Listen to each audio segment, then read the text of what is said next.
Hold the phone with me and my friends. It's a new jingle, guys. Hold the phone with me and my friends. Hold the phone. Junior IPB, what up?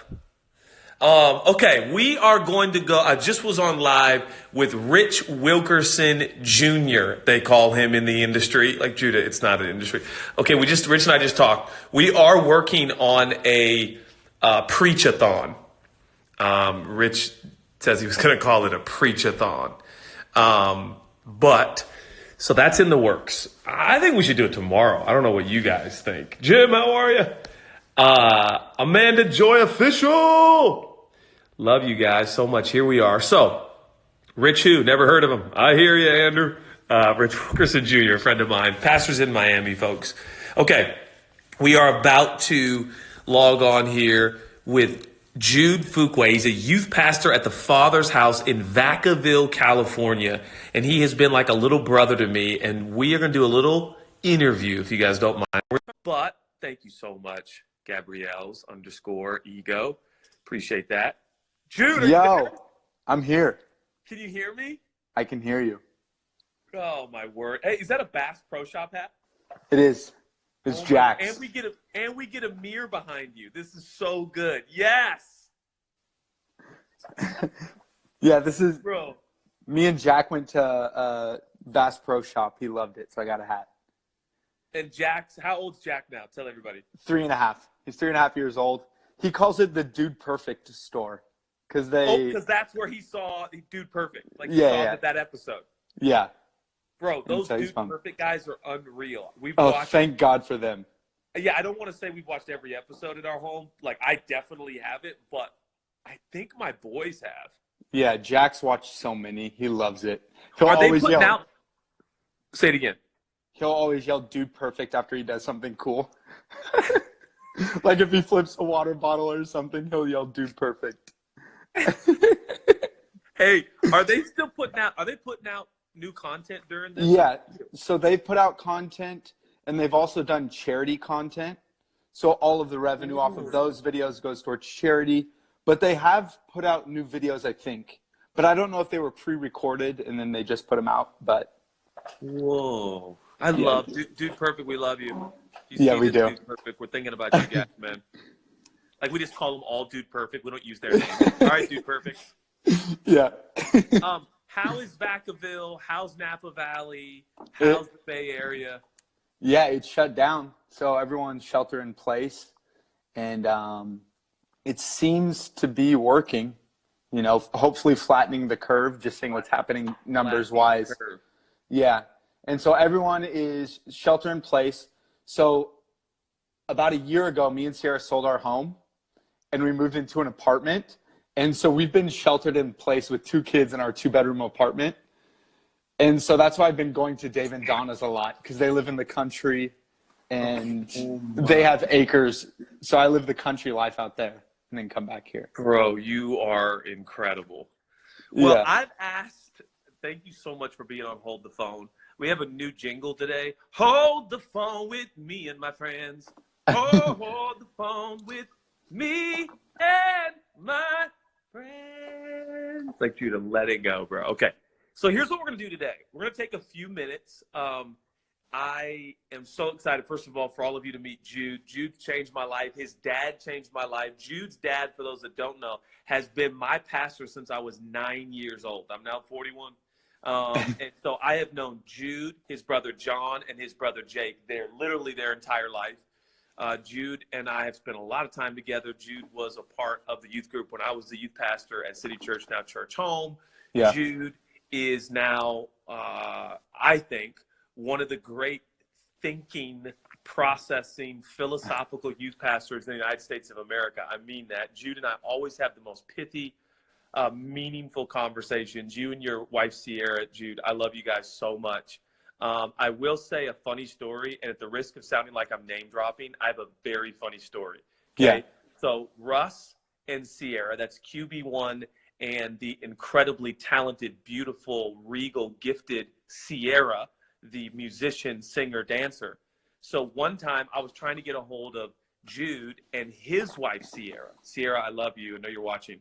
And so I group text Jude, me, my wife, Chelsea, and Russell Wilson's Sierra. Sierra! And we had a group text, and Jude texts me separately. He goes, bro, I think that's the wrong Sierra. Yeah. They spell it the same way.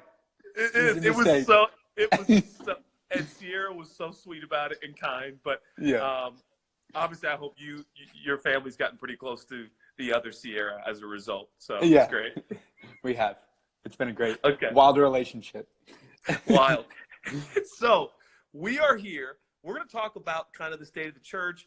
We're going to talk about the future of the church, where things are headed. I asked Jude. Jude asked such good questions, and he's going to ask a few questions of me. I'm going to ask a few questions of him. This should be reasonably painless and somewhat helpful, and we're going to take it for a few minutes, and then we're going to call it good. Jude, how long have you been a pastor now? Full-time youth pastor for 9 years. I started when I was 21. What? And so you're 30 now? Yeah, 30. Turned 31 in June. How old's Sierra? 26. Oh, my word. Yeah. To be young again, you know, man. I know. To be young again. To be in your 20s. You're going through changes. Yeah. That's been stuck in my head all the time because of this live show. Bro, doesn't mean that I changed. I'm actually embarrassed the amount of time I spent trying to get on live with Justin when he's going on with his fans. Hours. Me and Jack are praying on the couch. Oh, bro, we got to make that happen. Well, maybe Uncle Justin will show up today. We'll see. Anyways, let's go. All right, well, let's start. Let's jump in on the church questions, future, where things are at. Let's get after it. Yeah, and just thinking about the conversation we're having, we actually had a conversation a year ago that we recorded with me, you, Jordan Boyce, and we talked very openly and talked about the future of the church, and I never did anything with it. I kind of kept it for myself, which I should have done something. But it's crazy listening back how timely and, for lack of a better term, prophetic, that conversation, just where you saw the church was going, talking about how you see community, using phrases like we have to get smaller to get bigger. And it was a really special conversation. And these last few weeks and months, everything has changed, not just in the church, but in culture and everywhere. And so my question to kick it off and start is, where do you see the church going? What is your perspective on everything that is happening in culture, church, and even in the world right now? Yeah, and there's no secret, Jude, you and I have had this conversation to a certain extent several times. Josh Kelsey's on here. Josh, I see you. We had a great convo. That was incredible. It really inspired some stuff I want to talk about again today and even repeat a little bit from that conversation. But thank you for asking, and thank you for being willing to do this. I love you so much. I love you. Thank you. I think we're in a very, very, very important space right now. All the faith communities, not the least of which, of course, those preaching Jesus and trying to share the story of Jesus, I think have an incredible, difficult, painful, excruciating, yet nonetheless, in the middle of this pandemic, is an opportunity to keep the main thing and to really focus on what matters most. What was relevant before this pandemic, I wonder if it should be relevant after this pandemic. I wonder if all storytellers, particularly preachers, have to be asking themselves, what content stands the test of time and matters during a pandemic?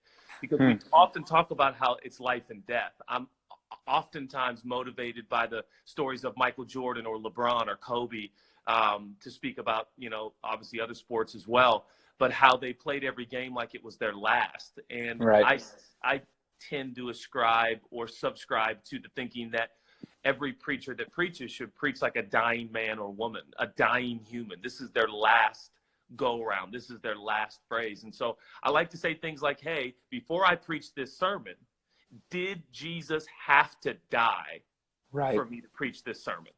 Or would this sermon work before the death, burial, and resurrection of Jesus? And if it does, I say leave it on the cutting floor and you get back to the main thing. And so I do think we have a sobering painful, excruciating exercise that we're in right now that is so real. It is life and death.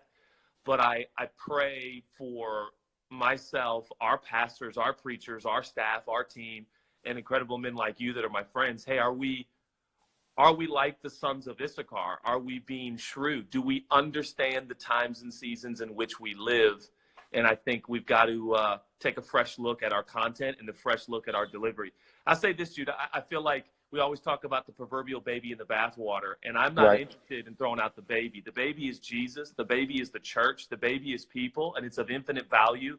Jesus and people, Jesus and people. But what's the bathwater? Well, the bathwater is some of our programming, some of our models, it's some of our concepts, our approaches, in some cases, some of our biblical views, some of our preconceived cultural notions. And I'll say this, and I'll keep saying this, I absolutely believe that the Westernized culture has colluded somewhat with the gospel, and what's come about is something that is oftentimes, even within my own preaching, is more of a cultural concept than an actual result of the resurrection of Jesus. Right. Yeah, there's off the top of my head. Yeah, there's so much there that I want to kind of break down and dive into, because you talked about this idea of baby bathwater, and you and Josh Kelsey got into this as well. What is the baby? And you said Jesus is the baby, Jesus dying on the cross, all of that, what we believe about the Bible. And then you said the church. But where I think the breakdown and the divisions I want to get into is, what is the core of what it means to be the church, have church, and do church? And then what is some of the programming that you would consider bathwater and things that we need to maybe readjust, reevaluate specifically in the church? Yeah, thank you for asking that question. I think that's one we've all got to be talking about and asking ourselves, what makes up the constructs? What are the non-negotiables that make up a faith community, that make up a Jesus-worshiping, Jesus-following community? And, of course, we go immediately to the first century Christians. We go immediately to the book of Acts, which is categorically our blueprint. And we understand that the book of Acts, for instance, it tells us some of these non-negotiables, some of these hallmarks of the community, which was they were daily in the temple. They were daily in one another's homes. They were breaking bread, which speaks of communion and speaks of fellowship and connection around table, like face-to-face connection around a table. And of course, we understand that the meals in that cultural context could go on for hours and hours. And of course, there are still cultures in the world today that a meal is not something you do for a 15-minute break between work. It's actually a dedicated siesta of sorts that you take to really spend time with each other. So we see some of these non-negotiables. Now, the reason the first century Christians went to the temple is to receive what was called the apostles' doctrine. We don't have to get hung up on the details of what is the apostles' doctrine. It's actually very basic. It literally means not a self-appointed. So a appointed preacher and teacher who is gifted, graced by God himself to articulate the story of Jesus in a way that mobilizes people to live the same mission that Jesus lived. So I am not a self-appointed. You are not self-appointed. I didn't come up with Church Home on my own. I didn't say I have a gift, but no one else saw it. It was a board of elders who were also appointed as teachers of teachers, and they appointed me. So as a result, I'm pastoring Church Home today, not because of my choosing or my doing or because of manipulation, but because there was a recognition of a grace and a gift on my life. Therefore, I believe that I have a grace to teach the story of Jesus in a way that will lead leaders and empower teachers and preachers. That basically is the apostles' doctrine. Now, to disseminate the apostles' doctrine in antiquity, they went to a piece of architecture known as the temple, which was actually designed and put together to amplify the voice of the leader of leaders, the teacher of teachers, the apostles' doctrine. They would go there almost on a daily basis and receive the teaching, and then they would live it out or flesh it out on a daily basis in their homes with meals in smaller settings. So here's the thing we're not talking about. We immediately associate the temple with buildings, and we think that today our auditoriums are the same as the temple, which in fact is not entirely. It's not apples to apples, it's apples to oranges, because they were using the temple as a mode of amplification, a technology of sorts in ancient time. So now, instead of just getting the apostles' doctrine at a building, we can do it in the palm of your hand. We can do it over television. We can do it over technology. This is not too different at all from what Jesus did when he got in a boat and launched out into the water because the water amplified his voice so the masses and multitudes could hear the story he was telling. And so I think this concept, or this unusual late to the game relationship that the church has with technology, is not founded biblically. Technology is like money. It's neither good nor bad. It's what you do with it. And so I think we've got to rethink, do we need buildings to disseminate the apostles' doctrine in our churches? And the answer to that is no. Do I think buildings still have a place? Of course. I'm in a building right now. It provides air conditioning and protection and shelter. I believe in that, but I think we're missing it if we tie ourselves entirely to, we need buildings to disseminate the apostles' doctrine. I don't believe that. In fact, I would argue also that some of these buildings are telling us in our brains that we're doing everything just by showing up to a building. And what we're missing is attending a building, a conference, a convention, a retreat, or advance does not necessarily mean that you're living a life on mission. Mission is living life beyond yourself to add value to others and show them that anyone and everyone can be forgiven by simply accepting the free gift of Jesus. So I think it's high time for communities of faith to ask hard questions about brick and mortar and why we have it and what's the point. Right. Yeah. When Josh asked you, what is the bathwater? Without thinking, you said buildings. And like you didn't think about it for a second, but clearly you have been thinking about it. Yeah. My question as far as buildings go, so we have the physical buildings that, your church has, my church has. With those gone, with the voice being amplified, so to speak, online, is there still a place and a need for corporate worship and the gathering together in physical locations and spaces? And what is the value you see in that? Yeah, I think we're simply we're in a reorientation. We're in a reprioritization. We are asking ourselves, I think we have abdicated, we have ignored in some cases, we've overlooked this house to house and what it actually means.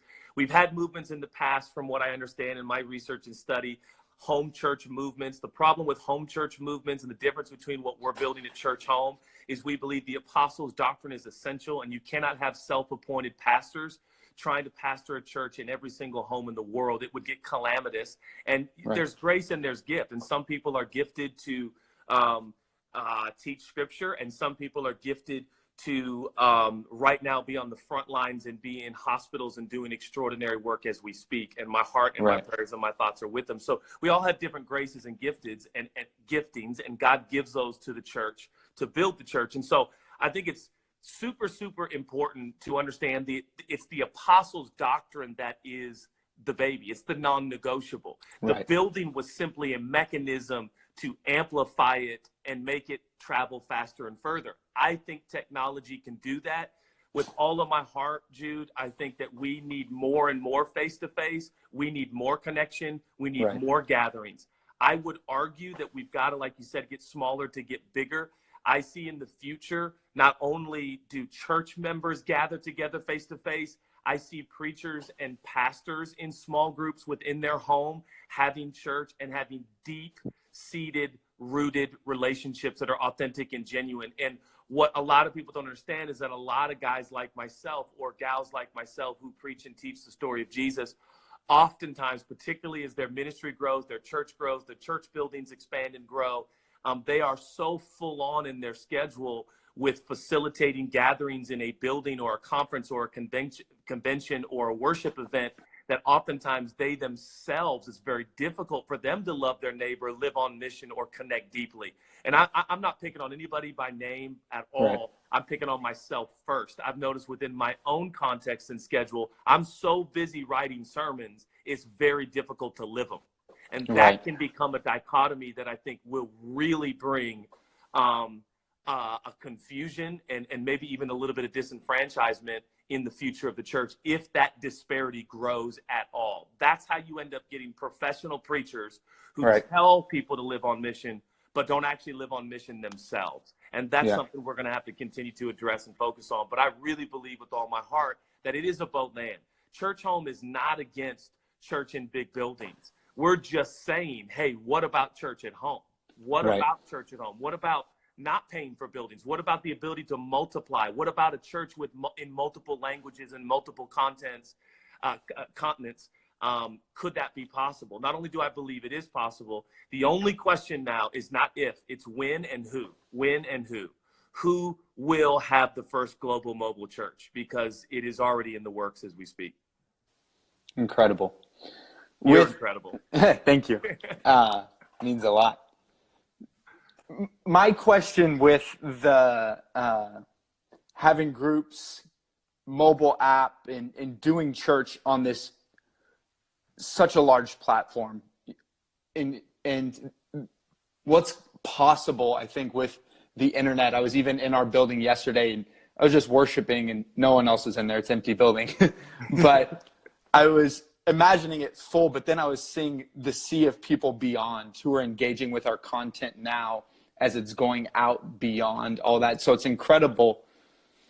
My question and trying to figure out in a space, in a building, and hopefully I can ask this question in a way, and I'm asking it like a pastor to a pastor. So if you're not familiar with church, it might, the language might not make sense. Well said. In a building, in a space where you all gather together, it's easier to create culture, create atmosphere, and easier to reproduce kind of a culture and atmosphere and teach others how to do that. When the main connection with you and the culture that you're creating is through a mobile app and verbal communication, how do you make sure that the culture is the same, running towards the same vision, reproducing leaders, training people without that distance proximity? How do you see that happening? Well, I think we've got to get honest about something. I think there's a bit of a misnomer right now that we're all struggling with as pastors and local church facilitators. We think that programs lead to real authentic connection most of the time, if not every time. So, meaning we believe if we can get people in the building, I've even heard preachers talk like this. I'm sure I've talked like this. Just invite your friends, just get them in the building. God will do the rest. God will do the work. And so we take that same mentality to our discipleship programs, to our small group training and teaching, to our interns. And what I mean by that is we are assuming that just because someone comes to a class, just because someone comes to an internship or a Bible program, that it's almost foolproof that they're going to be discipled.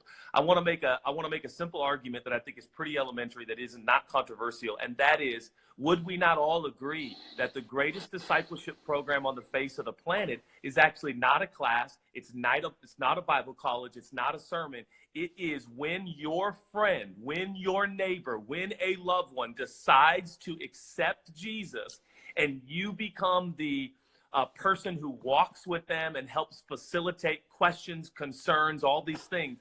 That I truly believe with all my heart, that is the greatest discipleship program that God ever invented. When you suddenly, as I say, have skin in the game, and you're like, oh my gosh, my little brother wants to follow Jesus. My next door neighbor who used to hate God, loves God, and now is coming to my church and has questions about marriage, divorce, porn, weed, drugs. You know, and you're just like, well, what does God say about weed? Well, let me find out. What does God say about drugs? Let me find out. What does God say about, I don't know, lying, cheating? And you're like, you know, I mean, we both got friends that are like, bro, send me a scripture today on lying. And you're like, thank God for Google. Yeah, and you just start Googling it, and then I get the verse, and I'm like, wow, that's really good. I think I needed that. So we are banking at Church Home. Our plan is to lean into that. We believe that one of the great discipleship programs for what will be people all over the world that are doing church in their home, that are connected to the teaching of Church Home, they will feel a connection. We will give them a call. We have a thing right now called Pastors Chat. 24/7, there's someone on our pastoral team ready to talk with you. Here's what we're finding, Jude.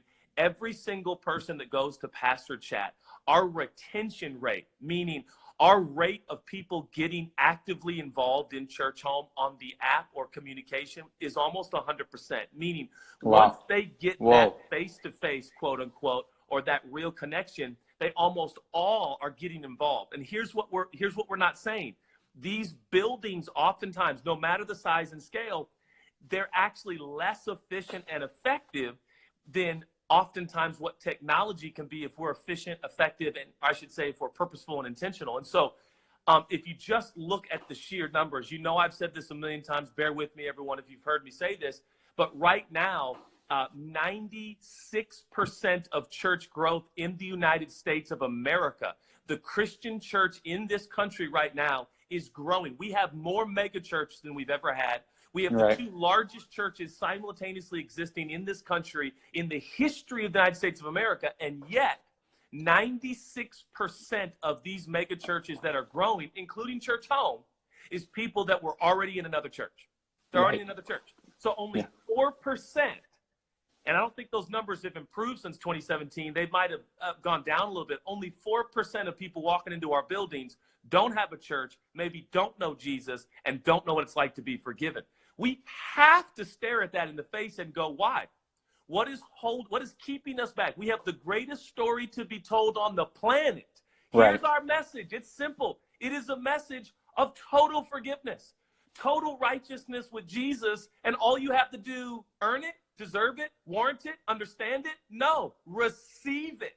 All you have to do is receive it, and you're forgiven forever, and you're loved by Jesus without end, and you're guaranteed to spend immortality and eternity with him. How is that not the best news in the world? So we've got to ask ourselves, why is only 4% of this country right now deciding, new people deciding to come to our churches? We've got to rethink the mechanism, the systems, the programmings, and the approaches so that more people can hear the news that we have to tell about Jesus. And that has to be the impetus, I think. Whew. That was awesome. Well, bro, I'm obsessed with this right now, and it's exciting to talk about it for sure. Let me ask you, from your age, because we're quite a bit different age. From your perspective, working with young people for a decade, what do you feel is happening right now to the church, particularly young people in the church? Whew. Yeah, I think more than ever, young people want to know what is true and what is real. Yeah. They're very tired of the sugarcoating of things. And I think the song that Young and Free put out, Peter and Laura and Aiden, Best Friends, it hit to the zeitgeist and the feeling of where we're at as a young people. We want the truth. We want to know what's real. And they want people to be honest. And so that's what I'm feeling young people want and desire. Where maybe my generation was a little bit more sensitive. We want to feel good, I think, more than we want the truth. And we're compassionate people. But I'm grateful for people who are saying, hey, this is what I honestly believe. Even if it's different than what I believe, I think they appreciate honesty. One thing that I just had a realization, you kind of know this before, but as we've entered into this season of quarantine, all of our small groups are happening virtually and online. We're putting a lot of emphasis on youth community. And I heard the first week we started it, a lot of my middle school group leaders were saying that was the best group we've ever had. We went way deeper. Kids were more engaged, more honest, more open. Kids who never engage in our in group, in person to person, were engaging online. And it just reminded me that young people are more comfortable being honest and open and engaging through a device. And I can either try to change that, or I can cater and try to make the gospel and make Jesus as accessible as possible. Come on. And put it in their lives. So that's been kind of a wake-up call for me. And just seeing how much response we're getting, how many new kids are joining groups, kids who have never been in groups. It's pretty incredible. And it's because we were forced to change. But there's some things we're not going to change after this, that's for sure. Yep. And I do not believe that we are supposed to. Thanks, Rich. Rich saying how much he loves you. Rich, you're amazing. I love you. I don't think, I love you, Pastor Becky. Your mom's on here. She's the best. Love you, Mom. We're not supposed to go back. We're not supposed to go. One of our mantras right now at Church Home and staff meetings, and as I meet with our CEO, David Kroll, is we're not going back. We're not going back. We have not come this far to go back again. the use of finances in the church is going to be unbelievable. And I'm going to say something, I'm like a broken record right now. We are one of the few subculture groups. We're not a subculture, but from the outside looking in, many people believe the church is a subculture like any other. And we're one of the few left that still spends millions to reach hundreds. And I think it's an opportunity now that, hey, it's time to start spending thousands to reach millions. And I wonder if part of what what's going to happen here too is God sets the members in the body as it pleases him.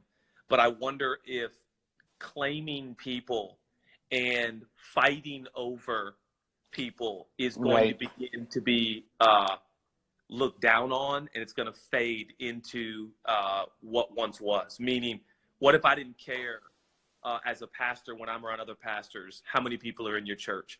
What if we just started focusing on mission and reaching new people and mobilizing those who do believe to really care for their neighbors and love their cul-de-sac and their neighborhood?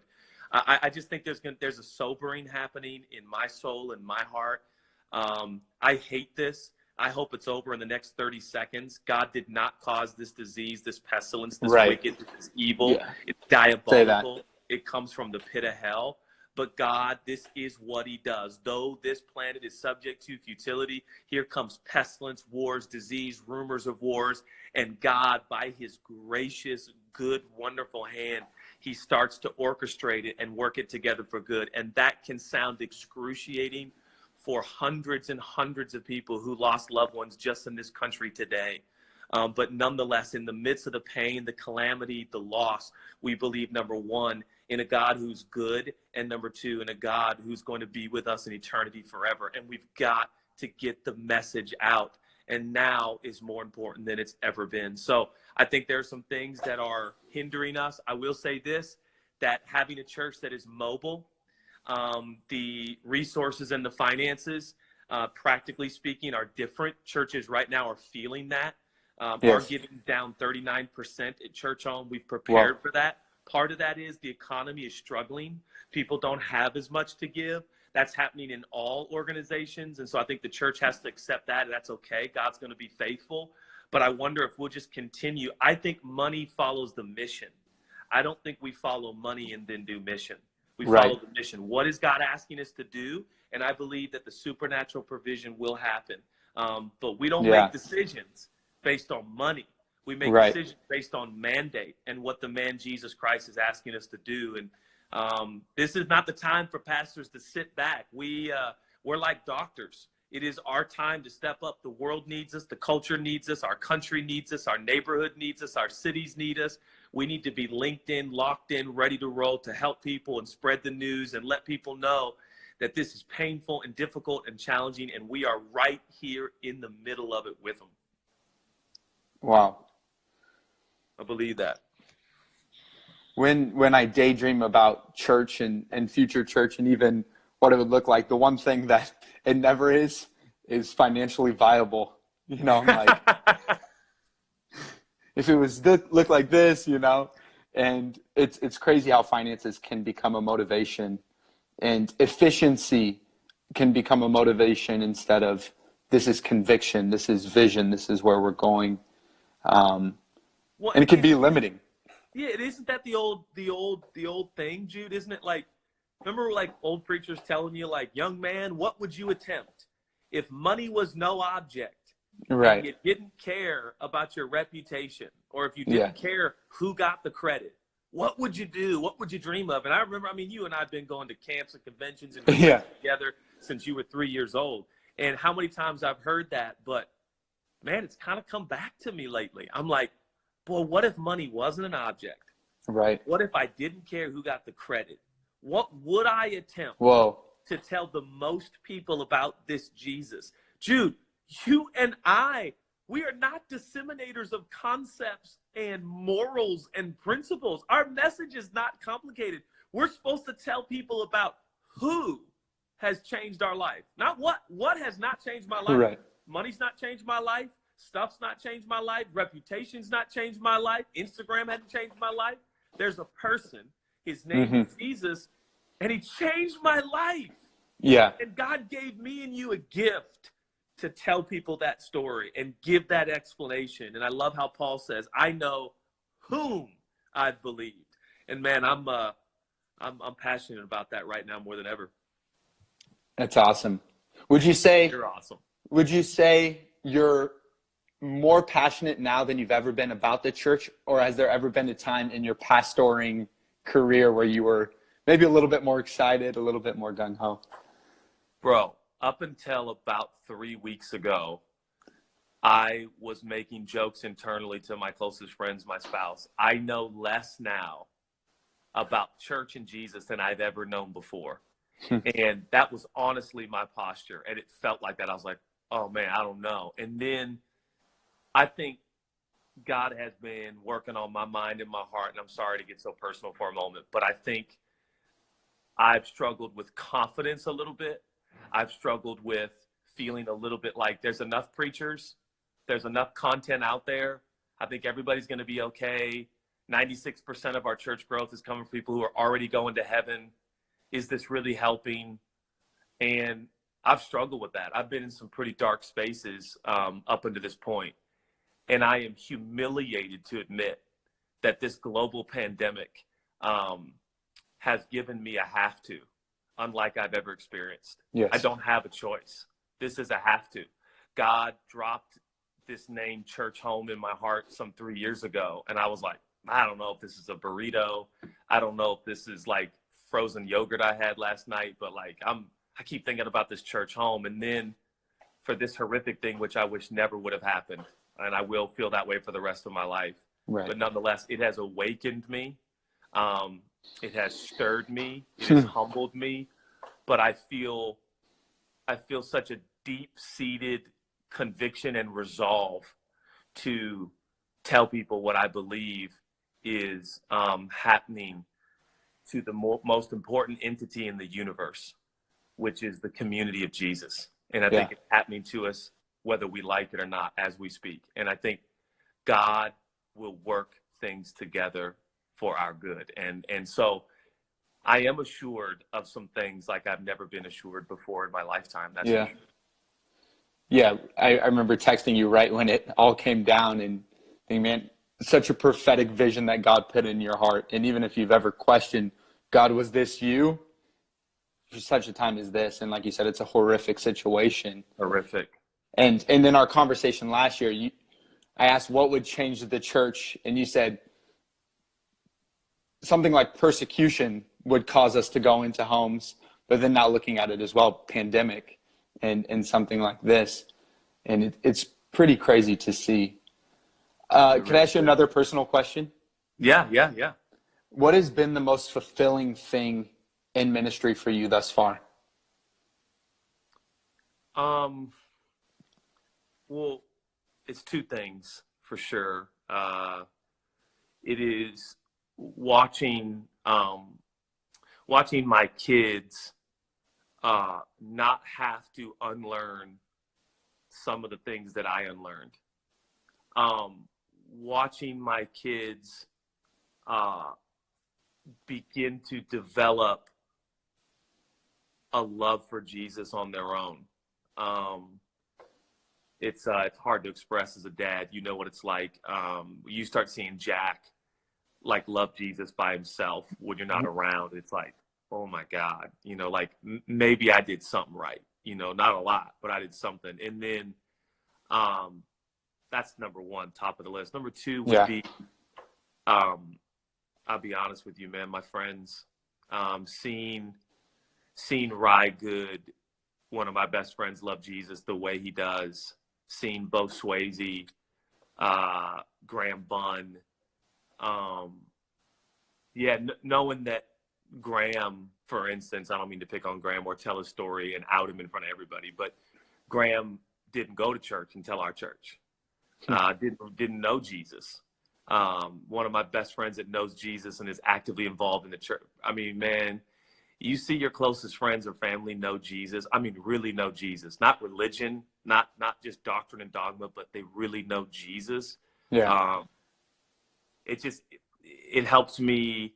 I'll give you an example. On Wednesday night, like all of us, I was dragging a little bit. We go live 8 p.m. every Wednesday, and I'm preaching a live sermon on Wednesday now, and I'm preaching a new live sermon on Sundays now. Well, so 2 new sermons a week, and I don't know, man. We're just trying stuff to try to help people since we're all locked in anyways. But yeah, my buddy had a dad who doesn't know Jesus, and there was only a couple of us at the shoot, but he was there, and he said, "Hey, my dad's going to watch tonight. Like, he doesn't know Jesus, but he's watching." Bro, that's all it took. I was like, I'm preaching to your dad tonight, bro. That's all I needed. I needed to know there was somebody I needed to preach to. And I think that's become incredibly rewarding to me. Not just preaching to a room, not just preaching to a crowd, but preaching to a person. It's definitely eliminated a lot of cliches and a lot of filler, man. When you got a buddy there who doesn't know Jesus, you're like, okay, I can't do a shout of praise, hallelujah, amen the whole time. That's not going to translate. So it's changed me and certainly kept me honest for sure. That's it. I think your circle and the people you choose to surround yourself with, and just hearing that story and your motivations behind preaching, that definitely elevates your preaching, but also makes it so relatable. Thank you. And I find myself getting caught in my own bubble of life, and this is church, this is how I do church, these are my church friends, and then I get around my unsaved friends, or I get around people who are on journey but maybe not in church, and it keeps me humble because my subculture of a subculture actually means very little in their world. And so it keeps me honest. Sometimes I get too in my head about it, like, what am I even doing? Right. You know? Right. But it does keep you honest. It does keep your motivation pure. So well said, Jude. And I wish on all preachers to have an honest circle of friends, and may that circle be filled with a lot who maybe don't know Jesus or don't know a lot about Jesus. I mean, I got friends, I can't even say it live on the air, who are like, basically, what the was that, bro? What in the world were you talking about? Or I got a friend, Bo, you know who you are. I got a friend who, like, 3 months ago, we were at the Saban Theater before all this, and I went for like 55 minutes. I walk side stage to our green room. He walks back there and he goes, "Pastor, that was way too long. Way too long." I couldn't even focus. And I could have cried. I literally could have cried, and not for the reason people think, just to be like, how rich and blessed am I that I got friends who are like, dude, I know you like the sound of your voice, but 55, it's too much, bro. It's just too much. And I just went home feeling so blessed and rich, and felt like I got some people in my world who would just shoot straight with me. And I think, we certainly all need that. That goes without saying. That's awesome. I love that. You're awesome. Thank you. This is fun, bro. I love this so much. And I'm sorry if I get too serious. I get focused and serious. Do you have any other pressing questions? Because I got questions for you really quick. We're going to do rapid fire. Yeah, with I have one more. Youth pastor. I have one more pressing question. Okay, one more. Kind of, and it could lead to a few different things. So I listened to your interview with Bishop Jakes a couple times. I was taking notes on it. It was incredible, and he was talking about this idea of preaching for the glory to show up. And even when you were talking to him, you said, I remember when you came and preached at our conference, you said, that was one of my top 10 moments I've had with God. And he started talking about this glory. And if you've grown up in church, and like I said before, I'm talking very churchy. Yeah. We've been in those services and those places and spaces where we've encountered the glory of God, and you've had a moment with Jesus. And I found, my question I guess I'm trying to ask is, when you see church in the future, what are the places and spaces, because those moments changed my life, those moments changed your life. For sure. What are the times and places where we will give opportunity for our kids to encounter that same glory? Do you think that can happen through a screen? Do you think that can happen,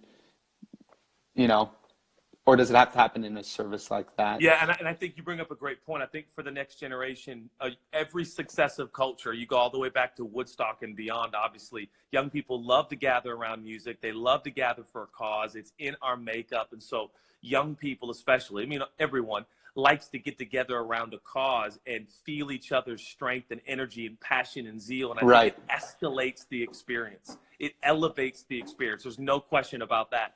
And so our plan is, I envision, I look into the future of a global mobile church where literally you can have different corporate gatherings in rented spaces or parks or facilities in different parts of the world. And I think the large contingency, the massive, the main contingency of people will probably be young people wanting to gather. But right now we're exploring, what does it look like to minister to children in the home? What does it look like to minister to young people in the home?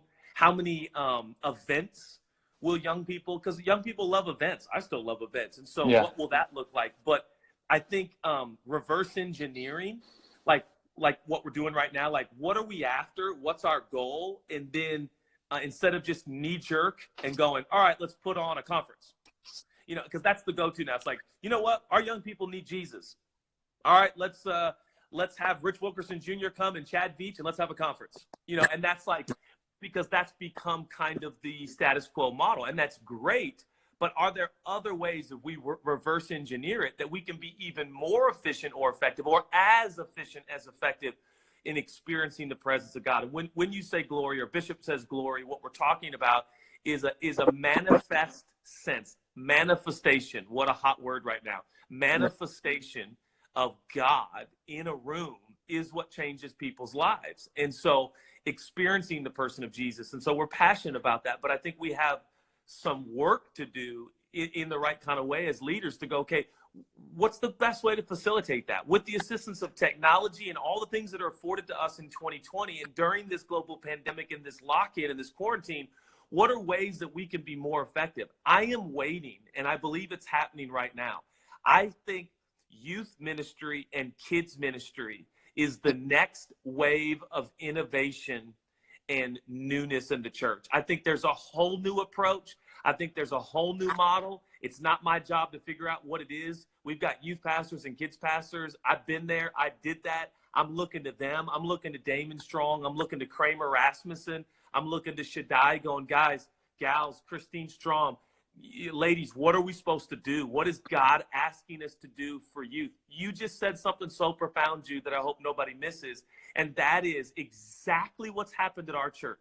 Young people, young staff members, and young leaders and volunteers and youth are telling us right now within Church Home, these are the most enjoyable, fun, effective gatherings we've ever had over Zoom, right? Over because we're being intentional. There's not a lot of fluff. You don't have to walk into a room and go like, hey, how are you? How's your mom? How's your uncle? Are you good? How many points? You know, we just kind of get right to it. And so I think, you know, we're going to miss it if we don't see the advantage and upside to adding other aspects of ushering in the manifest presence of God in different ways so people can have that encounter.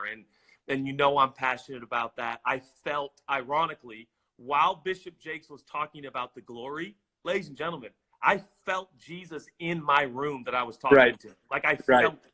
So that's the irony. It's like, well, I guess it works because I felt a sense of Jesus while Bishop was talking, and that's proof in and of itself. Yeah. I was doing a youth pastor's interview with my dad last week. We had a bunch of youth pastors on a Zoom call. That's been another cool thing about this season. Everyone's willing to collaborate and talk and have fun. But so good. There was a moment my dad started talking about youth ministry, and he hit a vein like only he can.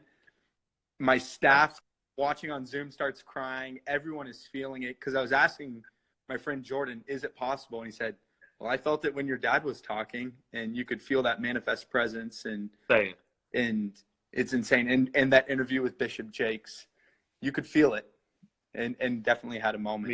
Me too. And Jude, before we go, I want to say this. I think, you know, again, forgive the insulated language here, but there's this thing called prophecy in Scripture. We believe in the gift of prophecy, and for a moment, if I could say, I'd like to predict and prophesy what I see in the future. I Yes. think the church is going to get caught up and preoccupied with the compassion, desire, impetus, and zeal of Jesus for broken, hurting, lost people.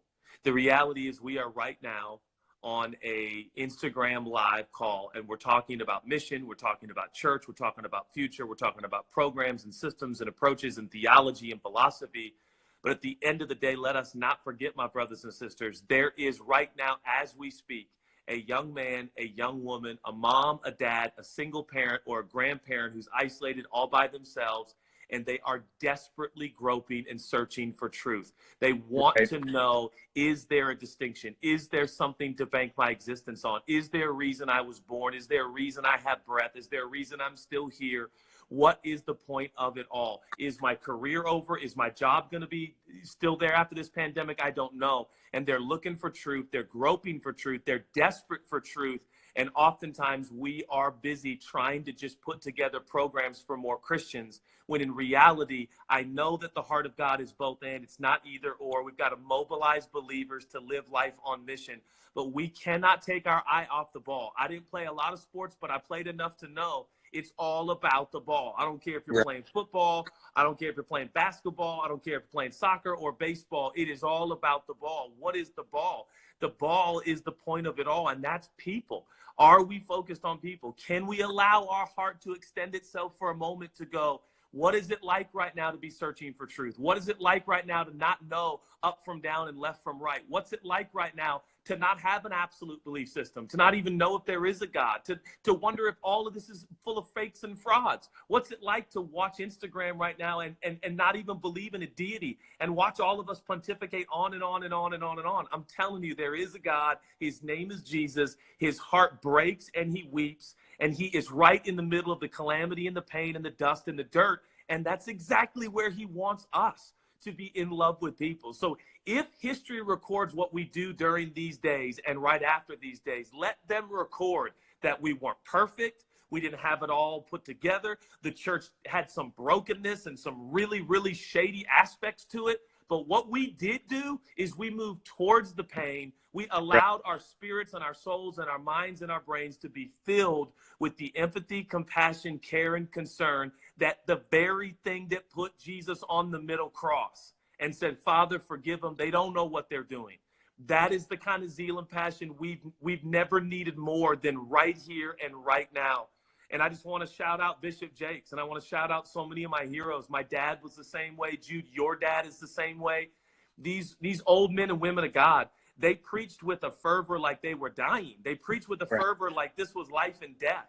These were not cute little cliches and funny little stories to fill airtime and garner followers. They were passionate about adding adding value to people through telling the passionate, potent story of Jesus, which is the most important thing in the world. So I'm going on and on and on because this is constantly on my mind right now, and I'm growing out a beard to prove it. Like, shoot, the beard has no correlation whatsoever.